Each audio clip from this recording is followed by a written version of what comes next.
যৌন স্বাস্থ্য সম্পর্কে সচেতনতা তৈরিতে এবং সেই সম্পর্কে কুসংস্কার দূরীকরণে কুষ্টিয়া প্রকাশনী থেকে প্রকাশিত হয়েছে আমার বই সেক্স এডুকেশন এবং যৌন স্বাস্থ্যের 1000 প্রশ্নোত্তর। আশা করছি আমার তৈরি ভিডিও বার্তা এবং বইয়ে দেওয়া তথ্য আপনাদের দাম্পত্য জীবনকে সহজ, স্বাচ্ছন্দ্যময়, নিরাপদ করতে সহায়ক ভূমিকা পালন করবে। আপনারা সবসময় আমার পাশে আছেন এবং সেই কারণে আপনাদের সকলের প্রতি কৃতজ্ঞতা প্রকাশ করছি।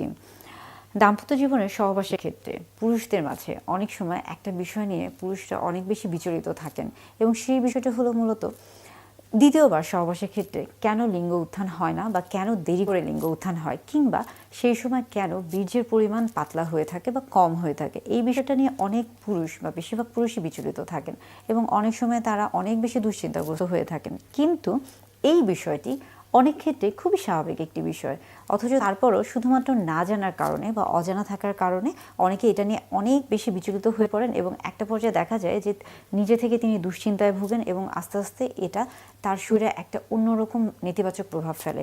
তাই আজকে মূলত কথা বলবো দুইবার সহবাসের মাঝখানে বা মধ্যবর্তী যে সময় রয়েছে, অর্থাৎ যেটাকে আমরা বলে থাকি রিফ্র্যাক্টরি পিরিয়ড, যেটা কিনা পুনরুদ্ধারের যে সময়টা, সেই সময়টা নিয়ে। চলুন তাহলে জেনে নেই দ্বিতীয়বার সহবাসের ক্ষেত্রে কেন লিঙ্গ উত্থানে সময় লাগছে বা কষ্ট হচ্ছে, বা কেন সঠিকভাবে হচ্ছে না, বা কেন দেরি হচ্ছে, কেন বীর্যের পরিমাণটা কমে যাচ্ছে, পাতলা হচ্ছে। এই প্রত্যেকটা বিষয় নিয়ে কথা বলার চেষ্টা করব। প্রথমে জানতে হবে যে রিফ্র্যাক্টরি পিরিয়ডটা কি। রিফ্র্যাক্টরি পিরিয়ড মূলত প্রথমবার সহবাসের পরে দ্বিতীয়বার সহবাসের মধ্যবর্তী যে সময়টা রয়েছে, এই পুরো সময়টাকে রিফ্র্যাক্টরি পিরিয়ড বলা হয়ে থাকে, অর্থাৎ পুনরুদ্ধারের যে সময়টা। রিফ্র্যাক্টরি পিরিয়ড মূলত দেখা যায় যে গবেষণায় বলা হয়েছে এটা মূলত অনেকের ক্ষেত্রে বা বেশিরভাগ মানুষের ক্ষেত্রে বা পুরুষদের ক্ষেত্রে এটাকে বলা হয়ে থাকে নারী পুরুষ উভয়ের ক্ষেত্রে 11 মিনিট থেকে 60 মিনিট পর্যন্ত। কিন্তু অনেক ক্ষেত্রে এটা দীর্ঘ হতে পারে, অর্থাৎ এটা অনেক সময় 24 ঘন্টা পর্যন্ত স্থায়ী হতে পারে।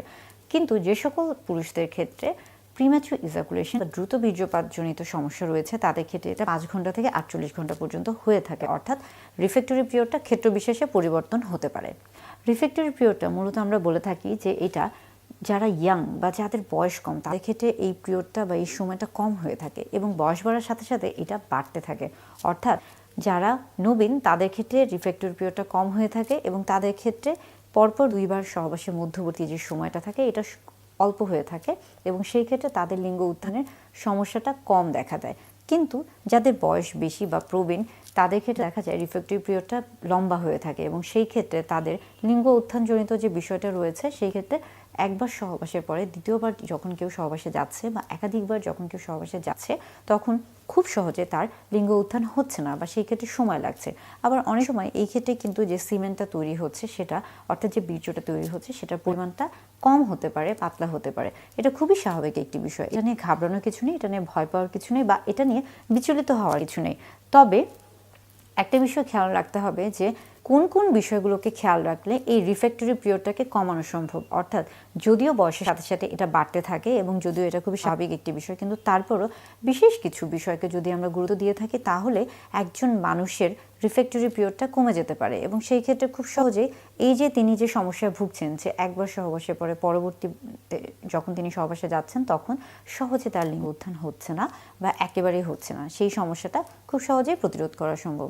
এই ক্ষেত্রে সবচেয়ে ভালো বিষয় হলো যে আপনাকে অবশ্যই আমরা বলে থাকি যে লাইফস্টাইল মডিফিকেশন, অর্থাৎ আপনাকে স্বাস্থ্যকর জীবনযাপন মেনে চলতে হবে, সুষম খাদ্য গ্রহণ করতে হবে, পর্যাপ্ত পরিমাণে পানি পান করতে হবে, সঠিক নিয়মে ঘুমাতে হবে, দুশ্চিন্তামুক্ত থাকতে হবে এবং খাদ্য নির্বাচনের ক্ষেত্রে অবশ্যই তাজা ফল, শাকসবজি, রঙিন শাকসবজি, ফলমূল এই বিষয়গুলোকে প্রাধান্য দিতে হবে। অর্থাৎ রিফ্র্যাক্টরি পিরিয়ডকে আমরা চাইলেই কিন্তু এটাকে কমিয়ে আনতে পারি, সেই ক্ষেত্রে আমাদেরকে সচেতন হতে হবে, তাহলেই রিফ্র্যাক্টরি পিরিয়ডটা কম হবে এবং সেই ক্ষেত্রে এই যে একটা দুশ্চিন্তা বা এই যে একটা অস্বস্তিকর অবস্থা, এই অস্বস্তিকর অবস্থার মধ্যে কেউ পড়বে না।